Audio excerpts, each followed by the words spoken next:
Oi gente, tudo bem? No vídeo de hoje a gente veio compartilhar com vocês um pouquinho sobre a história da nossa lojinha. Recentemente eu coloquei um box de pergunta lá no Instagram e uma das sugestões foi justamente contando como que a gente abriu a lojinha, quais foram os passos, o que a gente fez para conseguir abrir a lojinha, e dessa vez eu trouxe também o Du, meu marido, meu companheiro, meu assessor, meu empresário, cofundador da lojinha.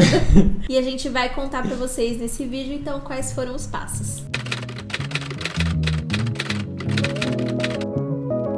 Se você já gosta do vídeo que a gente faz aqui, não deixa de se inscrever, dá um like e comenta o que você achou desse vídeo. Bom, antes da gente começar a gravar mesmo, a gente estava aqui conversando pra gente relembrar os passos e o que foi determinante pra gente abrir nossa lojinha. Se você não conhece a nossa lojinha, a gente vai deixar o link aqui pra vocês conhecerem. É uma lojinha que a gente vende quadros, canecas e cadernos e planners para estudantes resilientes. Isso mesmo. Para esse vídeo, a gente vai deixar um presente para você no final do vídeo. E assim, não pula até o final só para ver qual que é o presente. Eu sei que dá para fazer isso, mas não pula, assiste. Bom, eu acho que assim, as ideias iniciais surgiram com a pós-graduação que eu fiz em e-commerce com marketing digital. Muitas pessoas me perguntam se eu também faço medicina ou se eu também sou da área da saúde. E não, eu não sou. Eu sou formado em administração de empresas com marketing, então eu já tenho aí essa veia empreendedora acadêmica, né, digamos assim. E quando eu comecei a buscar uma pós-graduação, porque eu queria buscar uma atualização no mercado, eu queria me preparar melhor para o futuro, a pós que eu escolhi foi e-commerce e marketing digital. Eu já estava com metade do curso concluído, né, quando começaram a surgir algumas ideias, a gente já estava observando que era uma oportunidade, que o número de seguidores no Instagram, né, no @vidamedicina, estava começando a crescer, estava começando a ser uma coisa mais expressiva, né, digamos assim, que a gente falou, a gente poderia, né, fazer alguma coisa mais voltado para papelaria, né, as ideias iniciais era fazer uma loja de papelaria. Até porque a gente, durante a minha faculdade de medicina, a gente precisou contar com a ajuda das nossas famílias, né, para bancar as nossas contas no geral, assim. Durante os 4 primeiros anos da faculdade, a gente não conseguia se bancar sozinhos. Então, isso era uma angústia que a gente tinha também muito grande, de pensar em alternativas do que fazer pra gente ter uma renda extra durante a faculdade que pudesse fazer com que a gente andasse com as próprias pernas, né? Daí vieram essas primeiras ideias. Eu lembro que o Du chegou até a pensar numa época também de revender alguns produtos importados, Sim. né? Se fosse pra eu escolher mesmo, eu queria ter alguma coisa relacionada à papelaria, porque eu gostava muito disso, acompanhava muitos perfis de papelaria, tava nessa fase descobrindo isso como um hobby também, mas era caro, né? Esses investimentos iniciais Ia também. precisar de um investimento inicial que a gente não tinha, assim. Não tinha, porque... a gente tinha R$0 de capital inicial. Verdade, porque a gente chegou a fazer cotações e assim, o pessoal pedia, você tem que comprar R$15 mil em produtos, em canetas, e a gente não tinha R$15 mil. Imagina comprar e depois, sei lá, ficar com R$15 mil parado, era um risco que a gente não podia correr. A gente chegou aí em várias gráficas e cotar, né, mas também era um negócio que precisava de uma quantidade mínima e de um investimento inicial que a gente definitivamente não tinha, né? Não tinha. Foi ficando assim no plano das ideias, a gente ficava sempre pensando. Continuei estudando, né? Continuei fazendo minha pós. Exato. E aí, até o dia que a gente foi fazer a nossa lua de mel, né? Que a gente foi... Bom, vocês me acompanham aqui, sabem da nossa história que eu fiquei doente no ano de 2016. E aí, a gente teve que suspender a nossa lua de mel. A gente acabou retomando em 2017 e a gente decidiu fazer uma viagem pra Europa, né?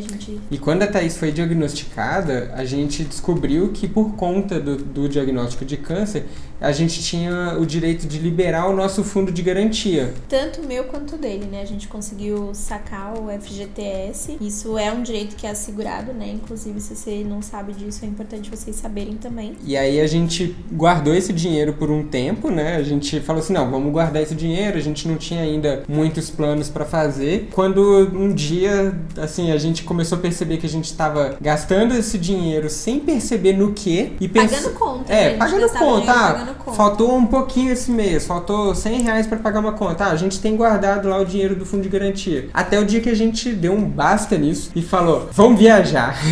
vamos fazer a nossa lua de mel. E aí? Exatamente. Daí a gente comprou as passagens pra ir lá pra Europa, né? Porque pra gente era assim, a gente não encarava esse dinheiro como um dinheiro passível de ser investido num negócio. Era uma coisa que a gente não saberia se traria retorno ou não. Pegar esse dinheiro e investir numa viagem é sensacional, porque a gente tem o retorno imediato ali, que é a viagem, que é passear. Que a gente aproveitou nossos 15 dias na Europa. Aí a gente falou, vamos viajar e dane-se todo o resto, né? Não vamos dar satisfação pra ninguém, vamos viajar. E aí a gente comprou as passagens e a gente foi. Chegando lá, a gente viveu, assim, tipo, dias maravilhosos, né? Muito econômicos, inclusive. Inclusive tem vídeos aqui no canal que a gente fala sobre a nossa viagem, a gente vai deixar linkado aqui. Até o dia que a gente entrou numa papelaria, também não sei por que cargas d'água a gente decidiu entrar naquela papelaria. Sim, é verdade. A gente entrou aleatoriamente, porque eu vi uma papelaria e entrava. E lá a gente achou uns kits Stabilo.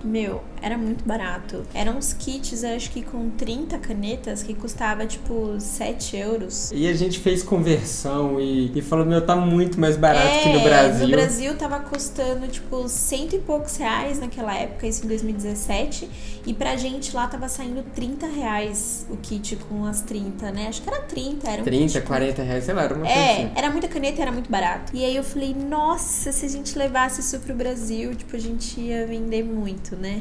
Aí... Comprou só pra você primeiro. Comprei um pra mim e comprei um pra minha prima. E a gente foi embora. E beleza, terminamos a viagem, já tava pra voltar pro Brasil. E aí aconteceu aquela trágica história também, que muitas pessoas, inclusive, acompanharam lá no meu Instagram, porque eu já postava tudo nos stories, que a gente perdeu o voo da volta. Se você é dessa época que acompanhou a gente perdendo o voo, comenta aqui só pra gente saber que você já sabe dessa parte da história. Mas dessa tragédia. Da tragédia. Resumido, a gente perdeu o voo, né? A gente perdeu o voo e aí a gente ficou muito triste por isso, assim, porque, enfim, todo o dinheiro que a gente tinha economizado durante a viagem, a gente ia ter que desembolsar pra comprar uma nova passagem que ia sair muito, muito, muito mais cara do que o que a gente tinha pago, e lá foi a gente pedir ajuda pra família mais uma vez. No final das contas, a gente, tipo, herdou uma dívida muito maior do que a viagem. E aí a gente começou a pensar, a gente vai ter que dar um jeito de pagar essa dívida, né? Que na verdade quem pagou a passagem foram os meus tios, que tiraram a gente da Europa, senão a gente estaria até hoje lá como imigrante legal. Podia ter deixado a gente lá? Talvez, né? Mas a gente voltou. Voltou endividado. E aí a gente começou a pensar, agora não vai ter jeito, a gente vai ter que fazer alguma coisa pra aumentar a nossa renda mensal e pagar essa dívida e parar de depender das pessoas, enfim. E aí veio a ideia da gente comprar as Stabilos e trazer pro Brasil e revender. Isso. Obviamente que a gente não ia conseguir trazer um carregamento de Stabilos, então eu fiz uma enquete lá no Instagram, perguntei quem tinha interesse, se alguém queria encomendar. E eu vendi, na época, eu lembro que acho que foi por 70 reais esse kit com as 30 Stabilos, que era um preço ainda bem abaixo do que era vendido no Brasil, e ainda assim me dava uma margem de lucro boa. E aí eu acho que a gente levou, você lembra quantos? Não lembro, sei lá, umas 15, 20 unidades talvez. Acho que nem tudo isso, acho que foi umas 15 no máximo, porque não tinha espaço na mala pra trazer mais. A gente acabou com praticamente todas as unidades daquela papelaria. O pessoal deve ter olhado pra gente. Chorar, esse aí é muambeiro do Brasil das papelarias. Gente, que vergonha agora relembrando disso. Mas, enfim, e a gente tinha ido viajar com mala de mão, sabe? Com bagagem que vai dentro do avião. Então, realmente não cabia muita coisa pra trazer. A gente entuchou a mala de Stabilo e trouxe. Deixei meu tênis lá embora pra poder voltar com... Era um tênis mais velhinho, assim, que eu já não ia usar. Eu deixei lá na Europa. Tá lá. Daí a gente voltou pro Brasil, fez as entregas, né? Ficamos com essa sensação de, tipo, putz, se a gente tivesse uma papelaria, tinha o público. Porque a gente vendeu, tipo, todas as unidades assim, tipo... a gente ainda tava lá, Brasil, a gente ainda tava lá com todas vendidas, então a gente trouxe com 100% de vendas, assim. E o pessoal ficava pedindo, mandando direct, falando que queria, e a gente, nossa, se a gente achasse um fornecedor no Brasil, e começamos a pesquisar, no final das contas a gente viu que realmente pra gente ia ser inviável naquele momento fazer um negócio como esse. Ia ser mais uma dívida, né, na verdade. Ia ser a dívida da passagem mais a dívida de um negócio. Daí um amigo do Du também que faz lettering bastante, que é João Maiolino, a gente vai marcar ele aqui também, fez um quadro pra gente do Paciência e Determinação, que a gente gostou bastante. Deu de presente pra gente e a gente gostou muito do quadro. E aí a gente pensou em sortear o quadro pros seguidores, porque, enfim, é uma frase que significa muita coisa pra mim, que é muito importante pra mim, pro pessoal que me segue, pros estudantes que são resilientes, que precisam ter paciência e determinação. E a gente decidiu sortear o quadro com o lettering do João. Com o desenho que ele tinha feito. E o pessoal recebeu isso muito bem, assim, tipo, a receptividade dos seguidores foi muito boa. Eles começaram a pedir, tipo, você não vende, eu quero comprar. Tipo, eu não ganhei no sorteio, mas eu quero comprar. E aí a gente pensou, então vamos tentar vender, né? Esse é o negócio. Vamos vender. E aí eu lembro que eu falei assim, eu acho que um desenho que venderia bastante também seria um coração anatômico pro pessoal da medicina, né? E aí a gente pediu para um outro amigo nosso que também é ilustrador e que é nosso tatuador também, para desenhar um coração anatômico pra gente, e ele desenhou o que veio a ser o carro-chefe da lojinha, né? E depois disso vieram os outros desenhos, que aí a gente fez o trio anatômico, e aí a gente percebeu que esse era um nicho que dava pra gente explorar bastante e um nicho que a gente se sentia muito confortável de trabalhar, né? De trabalhar com coisas para estudantes, pensando no bem-estar do cantinho de estudos, na decoração, de você ter um cantinho de estudos legal, que seja importante para os seus estudos, onde você se sinta bem e que esteja relacionado com uma das nossas paixões, no caso, a medicina, né, minha, e para quem me segue também, a maioria vestibulando de medicina ou pessoas que já estão dentro da medicina, que amam o corpo humano, os órgãos, enfim, que amam estudar, e a gente começou a pensar nisso, e aí surgiu a nossa lojinha, a lojinha da Vida Medicina. No começo até a gente ficava bastante sobrecarregado, era tudo a gente que fazia, eu e ele que fazia os quadros e fazia impressão e embalava, né?